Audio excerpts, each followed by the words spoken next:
皆さんこんにちは、マリリンとチャッピーです。今日はね、昼間チャッピーと公園にね、お散歩に行ってきました。もう東京も桜がね、ちらほら咲いてますね。大山桜、ソメイヨシノ、しだれ桜、八重桜、河津桜、いろいろ桜の種類ありますけどね、どれがどれだかちんぷんかんぷんな形ですけれど、本当に綺麗ですよね。まあ桜といえばね、万葉集、古事記の時代から人に愛され歌われてきたお花ですよね。日本の心ですよ。桜を見るとね、ほんわかした気分になって春なんだなって嬉しくなる私ですけれど、皆さんはどうでしょうか。ということで、このマリリンの日本健康食では今ダイエット特集ということでね、ダイエット中のおかずを私マリリンが考えてご案内しております。体に良いお料理をねご紹介していきますので、皆さんぜひ参考にしてください。今日はね、こう真ん中にねドテッとキャベツありますけど、主役はねこっちなんですね。新聞紙の下のお鍋の中に入ってるんですけれどね、あさり、今砂抜きやってる最中、あさりとキャベツのレモン蒸しを作りたいと思います。はい、あさりはねミネラルがいっぱいですよね。カルシウム、カリウム、鉄亜鉛、タウリン、そしてビタミン B12 はね貝類の中で一番多いビタミン B12 というと思い出すのはね、去年ね左手の末端神経障害、手が上がらなくなっちゃったんですよね。パソコンも打てない、しびれもあって、肩から下まで動かない。なぜ動かなくなっちゃったのかって言ったらね、床でこうやってね寝ててなんですけどね、その時にねメチコバールっていうね薬をね服用してたんですよ。メチコバールはビタミン B12 ですね。ビタミン B12 って末端神経を正常にするという役割がありますね。それでビタミン12といえばメチコバール、メチコバールといえばビタミン12という記憶がね頭の中に刻み込まれている。そしてね、ビタミン B12 ってすごく大事なんだけど、赤血球の生成を助ける働きがありますね。血液細胞ですね。働く細胞っていうね漫画が流行ってるそうですね。漫画でね、体の中で奮闘する細胞の中には血液細胞も入ってるんですけれど、細胞の話をね漫画にしたっていうことでね流行ってるそうですね。まあそんなこともちょっと思い出しましたね。そしてね、ヘモグロビンってありますよね。ヘモグロビンのヘモっていうのは鉄で、グロビンっていうのがタンパク質なんですけれど、ヘモがね鉄なんで、鉄分が必要なんですね。そのヘモグロビンがあって血液中にこう酸素を届けることができると。それでね、この料理のね成功のポイントはね、アサリの下ごしらえなんだよね。なのでアサリの下ごしらえのシーンから動画を見ていただこうと思います。はい、レッツクール。はい、アサリの下ごしらえのプロセスをねご説明しますね。潮干狩りで取ってきたアサリとは違って、もうこの時点で砂抜き洗浄されてるんですね。でもですね、海水と同じ濃度のね塩水に浸して1時間砂抜き洗浄をしましょう。500ml のお水があります。それに大さじ1杯ね 15ml、 これで 3% ね塩水を作ります。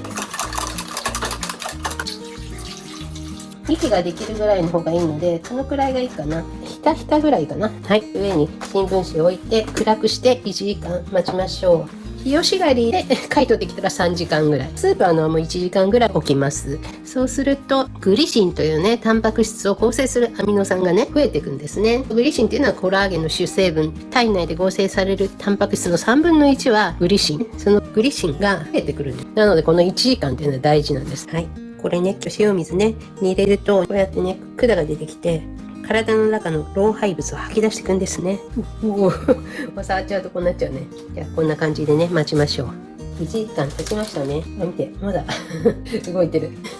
他の実験じゃないけれど生きてるんですね。なんか食べちゃうのかわいそうになっちゃう。でも命の恵みをいただきます。そしたらね、水道水でね洗っちゃいますね。管の部分が全部中に入ってます。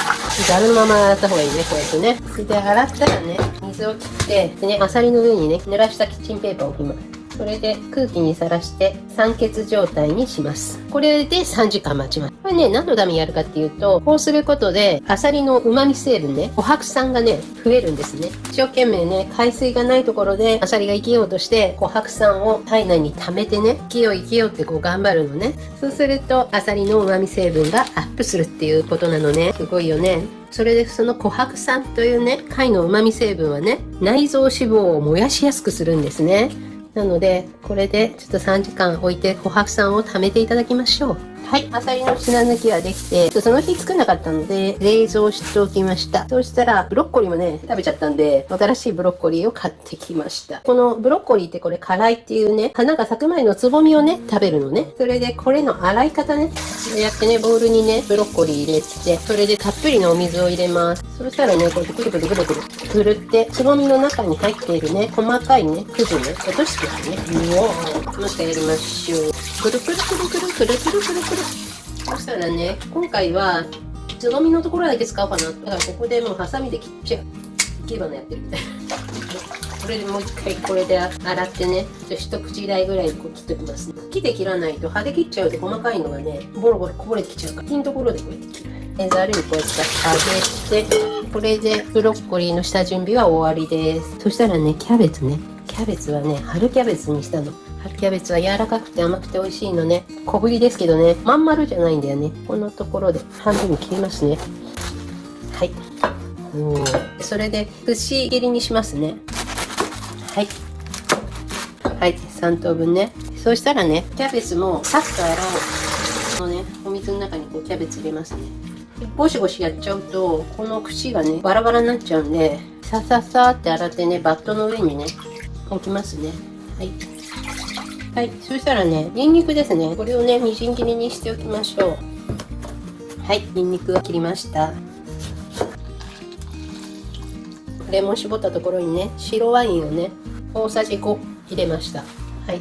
これは蒸す時に使います。はい。ここからね、蒸し料理のプロセスに入ってきますよ。はい。オリーブオイルをね、大さじ1杯、刻んだニンニクを入れます。あさりを入れますね。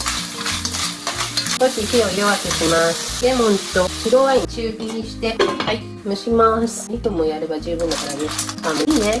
そしたら、あさりちゃんを取っちゃってください。ほら、美味しそうでしょ。あさりをね、煮すぎちゃうと、縮んじゃうんでね、2分で十分なんですね。ほら、美味しそうじゃない？あさりの旨味も入ったね、ワインレモンね。次、ブロッコリーをね、火を下にして入れましょう。蒸していきますね。ここでね、ブロッコリー煮すぎちゃうとお料理が台無しになるんですよ。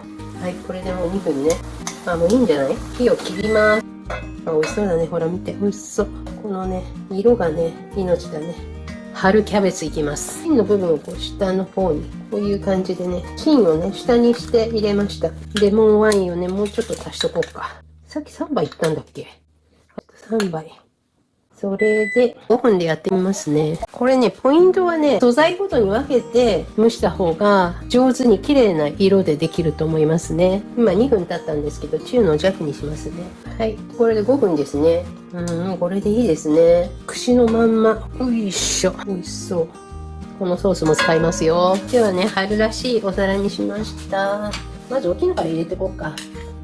キャベツをドコッと。あと、ブロッコリーね。あさりちゃんですね。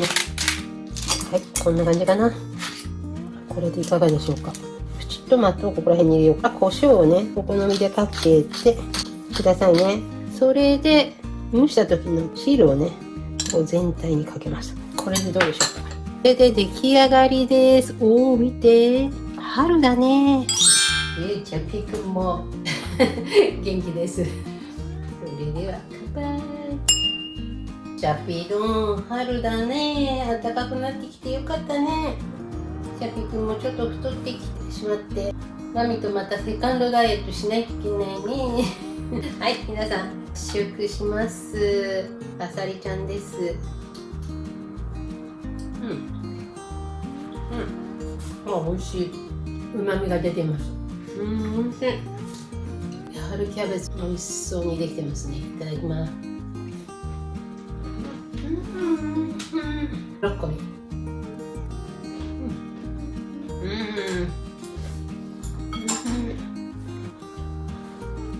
じゃあ、春だね。ということでね、皆さんもね、ぜひ作ってみてください。バイバーイ。